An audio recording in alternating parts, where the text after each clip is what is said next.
कि हिंदुस्तान जी मेरे प्यारे देशवासियों, आप सभी को मेरा नमस्कार।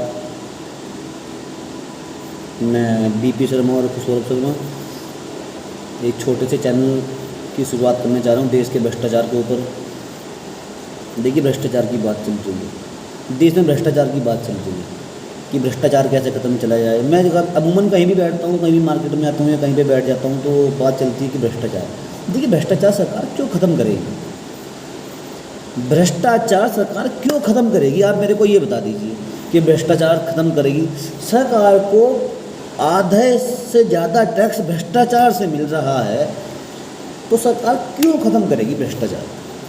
इस देश का जितना भी टैक्स है, कितना भी टैक्स है, उस देश का लगभग जो टैक्स है 50 से 60% मैं मानता हूँ कि भ्रष्टाचार से ही आ रहा है। तो सरकार भ्रष्टाचार क्यों ख़त्म करेगी?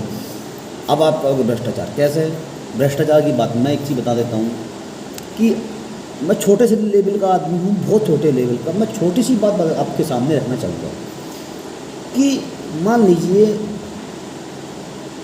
मेरा किसी पड़ोसी से झगड़ा हो जाएगा, मेरा किसी पड़ोसी से झगड़ा हो गया, ठीक है, झगड़ा हो गया किसी बात पे, मैं भी गर्मी में आ गया, वो भी गर्मी में आ गया, लड़ाई झगड़े हो गए, खोपड़ी हमारी आपस में फूट गई, 3 मेरे फूट गए, 3 उसके फूट गए, 6 हम प्राणी हो गए टोटल, ठीक है।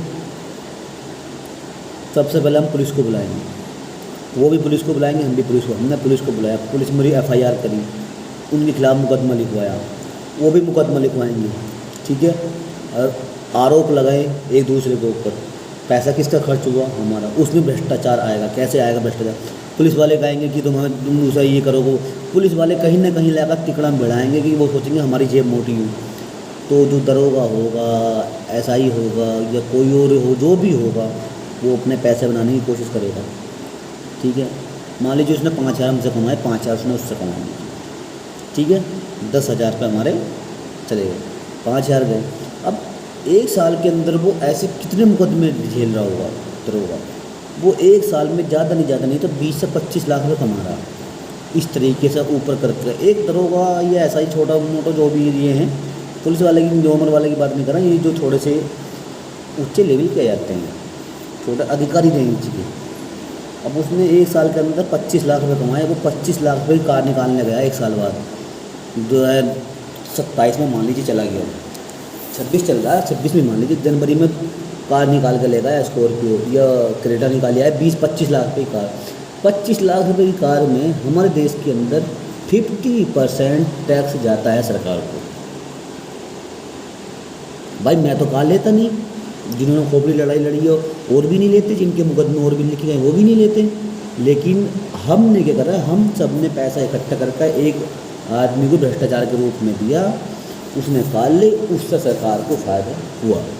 अब ये रही एक थाने की बात, एक क्षेत्र की बात, एक साइड की बात। अब लगा लीजिए इस 1 साल में ऐसी कितनी कार हैं, डेटा निकलता है, आप गूगल कर लीजिए। हमारे देश का जो एवरेज है पर डे का 10 से 13,000 कार डेली बिकती हैं, 10,000 से 13,000 कार डेली बिकती हैं। वो किस कंपनी की है भैया? उसमें सरकार को फ़ायदा है। उसमें से 13, मान लीजिए मैं मानता हूँ 10,000 कार डेली निकल रही, 10,000 में से 8,000 कार भ्रष्टाचार वालों की निकल रही हैं। आम आदमी की बस की नहीं है आज की डेट में। 25 से 30,000 रुपये कमाने वाला आदमी अपना पेट पाल, बच्चे नहीं पाल पा रहा। और इस देश की जो सैलरी है, अगर प्राणी के ऊपर एवरेजिंग लगाया जाए, पर आदमी के ऊपर ये हिसाब लगाया जाए, पर परिवार के ऊपर एवरेज लगाया जाए, तो 9,000 पे बैठ रही है।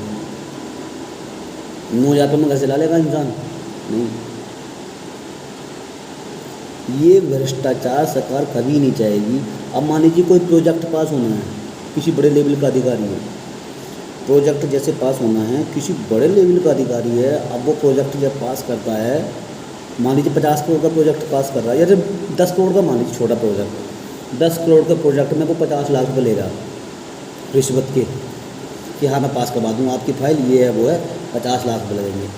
50 लाख में उन्होंने 10 लाख रुपये कहीं अपने आस पड़ोस वालों को बांट दी, मतलब जो भी होते हैं जिन थोड़ी बहुत जानकारी होती, 40 लाख रुपये उसने बचाए। 40 लाख में वो क्या लेगा? प्रॉपर्टी।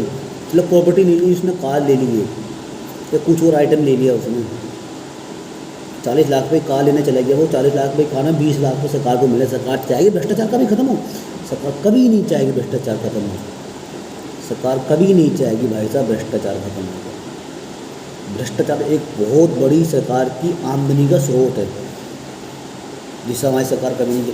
अगर भ्रष्टाचार खत्म होगा तो देश के अंदर से कारें बिकनी बंद हो जाएंगी। प्राइवेट स्कूल वाले हैं, प्राइवेट अस्पताल वाले इतना ही भ्रष्टाचार कर रहे हैं, आंखों को सामने कर रहे हैं। 10 रुपये की जो गोली मार्केट में मिल जाती है वो मेडिकल पर सस्ती मिल रही है, लेकिन अस्पताल के अंदर महंगी मिल रही है। एक टैबलेट अस्पताल के बाहर सस्ती मिल रही है और अस्पताल के अंदर बहुत महंगी मिल रही है, दूने तिगने रेट में मिल रही। भ्रष्टाचार कभी करें, क्योंकि वो अस्पताल वाले, उनको ज़मीनें खरीदनी है, उनको अपने स्कूल बनाने हैं, उनको प्राइवेट जेट लेने हैं, उनको कार लेनी है VIP, उनको बाइकें लेनी हैं, उनके बच्चे अच्छी जगह जाने हैं, उनके वो देश विदेश में वो यात्रा करेंगे, उनके लिए भैया सब सिस्टम बनेगा, उनके लिए एक्सप्रेस वे बनने। तो ये भ्रष्टाचार ख़त्म हो जाएगा? नहीं होगा। ये भ्रष्टाचार कभी ख़त्म नहीं होगा, चाहे मोदी ने 13 साल में खर्च न कर पाए। 27 लगने वाला, 12 साल तो हो ही गए बाबूजी को आए हुए देश के अंदर। 12 साल में आए थे, माँ गंगा ने बुलाया था, गंगा जी ने बुला लिया। गंगा जी में अरे भगवान, अब मैं क्या कहूँ, जो लोग पेशाब करते हैं वही आगे आ गंगा जी में नहा रहे थे प्रयागराज में। अब मैं कह दूँगा तो सनातन धर्म की आस्था का, भैया मैं नहीं कह रहा ज़्यादा। भाई जिन देशों में नदी नहीं है वहाँ के लोग तो क्षेत्र का पानी का क्या होता होगा? जिन देशों में नदी नहीं है, जिन देशों में नदी नहीं है वहाँ भी तो शहर हैं, वहाँ भी तो लोग रह रहे हैं, उनका क्या है हिसाब किताब है गटर वाले पानी का। लेकिन गटर वाला पानी नदियों में जा रहा है, नदियों में जा रहा है, यमुना नदी में जा रहा है, गंगा में जा रहा है, वो नदियाँ जा रही हैं, सब जगह कहाँ मिलती हैं? अभी आगे वहाँ पे लग रहा है कुंभ। प्रभु भगवान माफ़ करना, भगवान गलती हो रही है, हे भगवान ज़्यादा बोल जाता हूँ मैं भी कभी कभी। भैया देश का तो काम हो गया। अब देखिए रही बात कानून की, आपको लगता है कानून बहुत है, कानून कुछ नहीं कर सकता, ये गलती आपकी है। कानूनी हमेशा कानून का फ़ायदा उठाना सीखो। तुम्हें ये लगता है कि हम कानून ऐसा है कि नहीं, तक कानून का जिसने फ़ायदा उठा लिया वो कामयाब हो गया, जिसने फ़ायदा नहीं उठाया वो कामयाब नहीं है। हम फ़ायदा नहीं उठा पा रहे कानून का, तो हमें कानून पूरा दिखाई दे रहा है। जो फ़ायदा उठा रहा है वो उसे कानून अच्छा लग रहा है। अभी सारे मंत्री, नेता, अधिकारी, ये बड़े बड़े बिजनेसमैन कानून का फ़ायदा उठाने, तुम लोग की जरूरत पड़ रही है कानून बदलने की। आप लोग नहीं उठा पा रहे, मैं नहीं उठा पा रहा, तो हमें तो बुरा लगेगा ही।